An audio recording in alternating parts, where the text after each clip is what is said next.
നിഷേ നീ വേഗേ കഴിക്കാൻ എന്തെങ്കിലും വിളമ്പ്. ഓഫീസിലേ കുറച്ചധികം പണിയുണ്ട്. ഞാനേ ചിക്കൻ ബിരിയാണി ഉണ്ടാക്കണം വിചാരിച്ചു.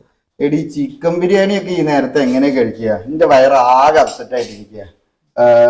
നീ വേറെ എന്തെങ്കിലും ഉണ്ടാക്കിയിട്ടുണ്ടെങ്കിൽ അതാണ് ഞാനപ്പോ ചിക്കൻ ബിരിയാണി ഉണ്ടാക്കിയില്ല.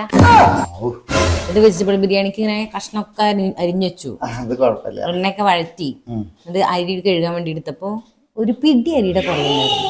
അപ്പൊ പിന്നെ എങ്ങനെ വെക്കുക? അപ്പൊ ഞാൻ ആ പ്ലാൻ ഡ്രോപ്പ് ചെയ്തു. ചപ്പാത്തി ഉണ്ടാക്കാൻ വിചാരിച്ചു. ചപ്പാത്തി മതി, അതാ നല്ലത്. ചപ്പാത്തിക്ക് മാവ് എടുത്തപ്പോഴാണ് എനിക്ക് ഓർമ്മ, ഇത് കുത്തി പിടിച്ച് നേരെയൊക്കെ അത് സോഫ്റ്റ് ആയി വരുമ്പോഴേക്ക് നേരെ എത്രയും നമുക്കത് ഉണ്ടാക്കി കഴിക്കാനുള്ള സമയമുണ്ടോ? പിന്നെ നീ എന്താക്കി? അപ്പോഴാണ് ബ്രെഡ് ഉണ്ടല്ലോ, ബ്രെഡ് ഓംലെറ്റ് ഉണ്ടാക്കാലോ, എന്നാലും രാത്രിയിലത്തെ പോലെ അത് കഴിച്ചാൽ അത് പിന്നെ വേസ്റ്റ് ആവില്ലല്ലോ.